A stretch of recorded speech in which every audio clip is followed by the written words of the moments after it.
Hey guys, it's been the Coin Geek at Old Pueblo Coin, and today I have for you a CAC open box. This is actually a true open box, and by that I mean um, I haven't actually opened this yet to look inside of it. And this is an economy service, so nothing in here is over. What's their economy service level up to? 500 bucks, something like that. So we'll take a look here and see. I'm going to back up a little bit and see kind of what it looks like. Okay. Now, first of all, we'll see if they are in order. Now, I do have my notes here from previously, and also you get to see I've got some crack out magic going. Let me get back to where I need to be here. And magic may be the wrong term, unless when you saw the lady in half, she dies. But we're going to take a look at some coins that we cracked. Just a few different things that came out of holders here, partially just kind of for fun. And, you know, as always, some of this is just for experimentation and a good time for you all. We're going to start with a coin that was cracked, and actually I have not looked at the grade yet. They are in order, so I was able to put this bottoms up. This is a, you know, ADS Morgan, so ho-hum. Nobody looks at these. Sorry about that. Some of you know how my sense of humor works. For those of you who don't, I'm just kind of making a joke here. But this was in a 64 holder. And interesting, a 63 PL. Well, I got to tell you how excited I am about getting a PL on a coin, because I've had a lot of coins come through that I thought should have PL'd and then didn't. And it seems like they weren't really interested in that. The coin itself, I understand the 3 instead of a 4. The fields are really beautiful. It has this little bit of a snail trail right there on the cheek, which I think your eye is drawn to pretty quickly. But that's kind of a fun grade, fun coin on that. And I know the next coin, because they are in order, is this 04. Now this coin, well, that's brilliant. My sticky pad's in the way. This 040 we sent in to CAC, and it did not CAC. Okay, so it came back at 63, which is fine. I think part of this experiment, I decided, listen, this thing didn't CAC, so then if I send it in, should it holder or not holder? So it's one of those things, still trying to figure out exactly how they're viewing everything as they go through it. You know, if a coin isn't going to CAC sticker, does it go down a grade? That's kind of the question that we're all wrestling with, I think, right now with CAC and how they're going to be handling their grading service. All right, this guy's, I think, not until the end. This is a Saga, so I'm going to fill you in on the Saga ahead of time. This 48 quarter, I think originally we sent it in a bulk submission, and it came back 66. And the engineer and I both felt like it should be a PL, so then we sent it into PCGS, and it came back a 5. So, you know, I feel better that it wasn't just me getting a downgrade. I'm going to put part of that on the engineer as well. So, all right, we got a 12S nickel. So 12S, a little bit better date. So a lot of the coins in here are going to be kind of like semi-key date coins, stuff that's just kind of just good enough to get graded, but you know, the type of thing that sometimes maybe you won't see graded because people don't want to put the money into it. But I'm like, let's have fun with this. So a fine 12 on this 12S, and you know, you can see the Liberty on there. You can see a lot of the ear. A lot of the headdress is kind of gone on the back half. You can see the cheek outline and the lips and the eyes formation, but a lot of flatness over the center of that coin. And then on the back, you know, you get to judge the detail a little bit better because that wreath has lots and lots of layers of details in it, and still has quite a bit of meat on the bones back there. So that's kind of a fun coin. Semi-key date, that 12S. All right, next up we have a 10S. Oh, man.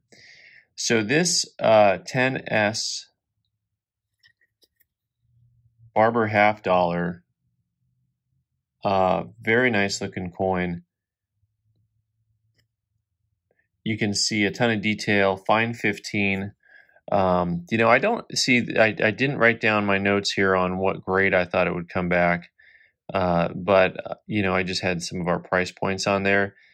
And I think I was hoping for a VF20 on that. You've got, what I like about this coin is you've got the jawline all the way complete there.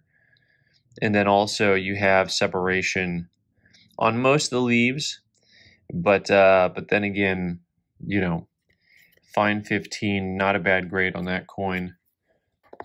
Looking pretty good overall. So let's see what we got coming up next here. All right, this 1877. 1877, 50-cent piece.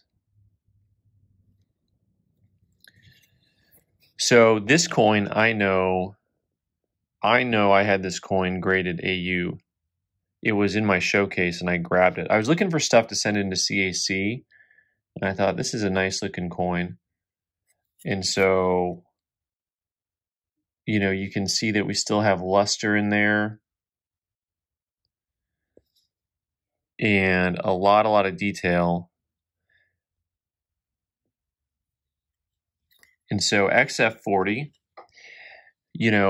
this is where I would kind of look at that coin and say, I am preferring this as at least a 45, but because I had it at a 50 number, but nice looking coin overall. You still have luster, and one of the things that I always look for is, how much luster you have left once you get that wear down there. But XF40 is how that guy came back. All right, so what do we got next? A 19D. Okay, this is an interesting coin. Those of you who've watched the channel a while, you know that I can't grade buffaloes, and I'm happy to say so out loud. I guess it's hard for me to know exactly sometimes what they're looking at versus what I'm seeing, but so the commentary here is interesting. So in this coin, they're calling this VF details cleaned. Now, my gut reaction on this is twofold. One, it ain't staying in this holder, but two, my concern is the cleanedness of coins that don't appear to be cleaned, right? Like I want to be able to see some very, very telltale signs. So to me, if a coin is kind of borderline, I don't think that you should automatically write cleaned on it. I don't think that's the appropriate approach. Yeah. And then also the details on here to me scream a higher grade than just a VF. But I'll be intrigued to see kind of how that comes back. If I'm looking at the Indian side of this coin, I'm seeing little, if anywhere. And then on the reverse of the coin, one of the things that I think I get concerned about when I see a coin like this, or buffaloes in general, is what a flat strike will do for you, because buffaloes are harder to tell luster on. So, you look at, well, there's not a full horn. Well, okay, but the primacy of the coin, was the coin struck with a full horn, or did it not have a full horn? So that one, if I'm, my gut going here, I'm saying that's on a no bueno kind of fly zone for me. Okay, so this 1938D, I bought this coin raw from a dealer, my notes say. And so typically, I don't necessarily buy raw, inexpensive coins and then go spend the money, get them certified, because it doesn't pan out. But I do it from time to time just for your guys's, what's the word? Schadenfreude? But is that the word? Anyways, yeah, so just so you guys can enjoy watching me lose. But I will say that it is 65 plus. By the way, this is my first little plus here on a CAC coin. I just like that coin. And what's fun, of course, about buffaloes is you can buy those 1938 buffaloes. They can be stunning in color and appearance, and they can be relatively inexpensive. and that's always what's nice. So highly recommend if you're new to coin collecting, look into getting like a little typeset together. Buy yourself a nice Buffalo. All right, so this 30S, this was in a, this was in a holder. Aha, haha. This was in an MS64 red holder. And so a 30S is a pretty tough date. Those later 20s and early 30s with mint marks on Lincoln cents, very nice, attractive coins are difficult. And so this, I thought I would probably just get another 4 out of, just because of the way I've seen CAC grading things. In other words, they've been very, very tight on things, very tough. And I liked this coin overall, and so did they. We kind of saw it the same way on that. Beautiful looking coin overall, and just kind of fun. So that is another one that did not bite the dust. Another nice coin. All right, this I think was in an album. What do you got? This 1912 Denver. Speaking of some hard to get coinage, early mint mark Lincolns, just really a very, very attractive piece. It's brown, of course. It's not. I would have said right away it's not new. It actually has just touches of wear to it. But overall, an attractive piece. And this guy came back at 55 brown, and that's a good. That's a nice coin. I doubt there's much of a difference between a 5 and an 8 on here. And then again, that's a whole conversation around what's going to end up happening with CAC price points. Is their 55 going to be priced at someone else's 58? It's kind of hard to know exactly. All right, so I got to find out which of these is which, because I actually had 2, not 1, but 2 of these 1922 no Ds. So let me figure out which one is which, because I'm going to show you something here real quick. Un momento. All right, so let's look for some key identifying marks. So a couple of hits right in front of the face on there, and then like right in the shoulder, and a little bit of dirt under the neck. I'm looking at that because I've got this bad boy here with the photograph. Now this one I think is the other one, because this guy's got a lot of, looks like little mark on the back of the head there. So I'm going to move on to this other one that we had. I think it might have been this guy here. There it is. So the photo looks awful compared to the coin in person. So you've got there's little marks on the right by where the ear hole would be on this guy here. And this was an old Annex Photo Seal VG8. VG8, and now it is a fine 12. There you go. So I guess that's technically an upgrade. But also what's fun is, while I've got a couple of these no Ds to show to you, some of the things to look for on here, of course, is that you want that second 2 to be hopping compared to the other. See how the 192 is mushy, but that last 2 is like very strong looking. That is something that I always look for.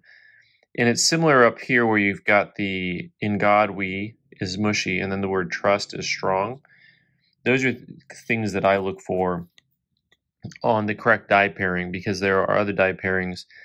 This is known as the strong reverse die pair 2. And also you'll notice that on the other die pairs, the reverse looks really super mushy. And so I've got, this one was a fine 12. This one came back at VG10. So very comparable grades here. Let's see what we can see. Once again, what I was just talking about with the date, the 192, and then the second 2 is very strong. And then once again, we're going to take a look up here at the trust. The "In God We" is almost gone. And then the trust, I'm getting all blurry all of a sudden. The trust is stronger then the Ingadwe is almost completely gone on this coin. And so you can see, let's look at like neckline and tie. Let's compare these two coins. I do think that you can see, once you look at both of them, neckline and tie and the suit folds, you can see the differences on those. So I would definitely say at a blush, at a glance, it's hard to tell. But once you look at the details, you're like, okay, yeah, the 12 definitely is a nicer looking coin than the not 12, than the 10. All right, 09S. All right, here's another key date coin.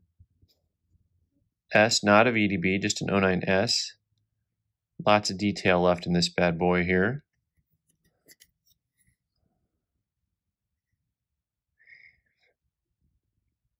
I'm just taking it all in, seeing what I think I would possibly call that VF20. So I think that's okay. I mean, I think, maybe it's once again, sometimes the difference in price points on a 20 to 25 aren't that much different. You have a ton of wear over the center of the coin. All the hair and the ear and the side of the beard are gone on that guy. I do think, generally speaking, when I see the wheat stocks that nice, I'm probably closer to the 30 than 20. But once again, not really going to complain about that guy. 1885. Okay. 1885. So I had a few cents in here that I liked that I sent in. And this guy ended up getting neck rated. This was from an album. He had nice luster, nice original luster on that. Brown on the obverse, but they call this damaged obverse. So what they're referring to, they're calling the date portion here, where you have some unfortunate contact marks up in there on the date. I'm sure that's what they're calling the damage. And so I'd have to look at it here a little closer again. Maybe not through the camera and see. Well, I mean, the 5 has this kind of a split to it. That is a hit through the 5.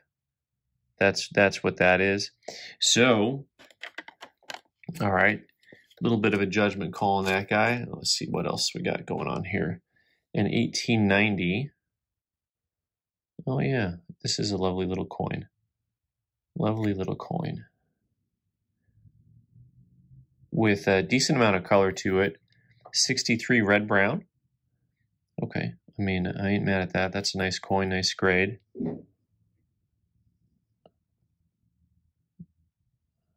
Attractive all around. A little bit of some contact there on the cheek, but the originality of the coin is lovely. Always prefer something a little bit more original when at all possible. Let's see here.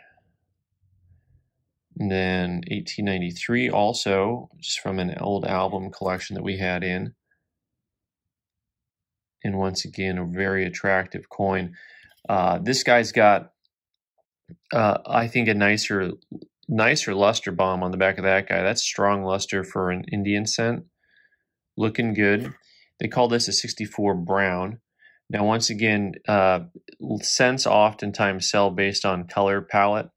So they're going to call this a brown because the obverse is probably, 85% brown, right? And so, but someone might be willing to pay a little bit more for it than just straight brown color. Meanwhile, you saw this one they called red brown, and, the whole back palette was probably 50-50, and the front, the obverse had also, maybe it's 55-60% red.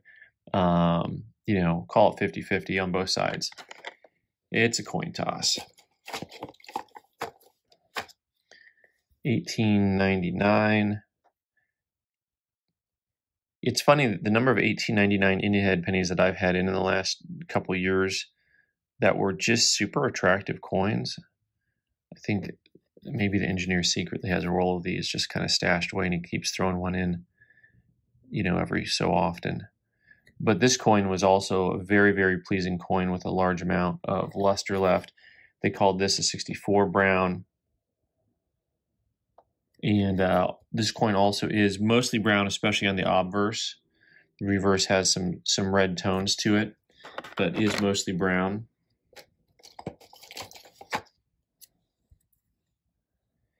$18.71. Oh, this is a fun coin. So I tend to be. I used to collect. I used to collect Indian cents when I was kind of teenager, high school, and I'm very fond of just that, like 1866 to 1872, 73 time frame. You know, post Civil War. I mean, just that whole era for Indian cents. Whenever I see one of those dates, and they're really a strong date. You know, this is full Liberty, super strong coin. There's something about seeing those dates on an Indian cent that always kind of makes me pause and say, that's cool. And so VF25, once again, so you're beyond where there's any luster left, so you should be dropping below the XF40 numbers, really. I mean, to me, that's just one of my own little indicators that I use kind of when I'm grading all types of coins. So you're into the VF area. 25, not bad. You know, they've only got 2 technical more points. You can do a 30 or 35. Although, you know, VF is a funny grade because, you know, give me a 27.85, right? I mean, like, how you want to parcel that up. All right, last but not least, I'm going to pull this face down so I can't see it. Oh, we got a couple body bags back in there, actually. All right, I'm going to cover this bad boy up so I can't see it. And there are body bags involved. Let me see what's in the back of this here. What else do we have? All right, so this came back before we've got the explanation. I'm going to have to look online to see the explanation for this coin, this 14D. I'm going to guess that what they said on this coin was that it's too corroded to certify. NGC and PCGS would both do the same thing. It is very corroded. I have in the past sent coins into NGC or PCGS just to get them in a holder that says genuine, just so people know. And on a rare date, that's all that matters. So preferably that gets into a holder somewhere and just says genuine so that the buyer knows, hey, it's a better date and it's genuine. And this guy, similar thing, as I got passed over here. And I'm going to have to look this guy up later and find out. This is a tough coin. 86. 86 type 1. Nice coin. Appears to be Unk. I'm wondering if there is some PVC on there or something, but you know, that's a tough coin. That coin's going to have to end up somewhere else. We will see what happens with that. Maybe I'll drop something in the comments. But so this is the saga continues. See that coin down in there? Lovely, right? 66, 65. How do we get 2 coins? Oh, I set this on top of another coin. That's why. We already looked at that coin. So I'm so excited because look at this, guys. This coin is the holder that we wanted this whole time. A PL coin in a PL holder. God bless America. Yeah, so what's cool is sometimes what it causes the proof-like effect is going to be dye polish. Check out the dye polish on this coin. Just cool. And really a neat coin. I'm excited about that. And of course, I'm guessing that the pop on these is like super low because of course CAC grading has just kind of started. But that's fun. So I got, what do we get? 2 PLs out of this? One I didn't expect and one I really did expect. I mean, I just get a little bit, what do I say? I was going to say pessimistic. Maybe the term is realistic. But getting a PL listing on coins has not really been my strong suit. So, by the way, this coin in this coin in hand is very much so nicer than I think it's filming, because to me the proof likeness of the coin is very obvious in hand. So there you go. Look at that. Hey, come on now. Come on, y'all. Let's have some fun. All right, guys. Thanks so much for watching. I've been the Coin Geek. You can subscribe by clicking on the owl button in the corner and watch more videos on the right side of the screen. Thanks.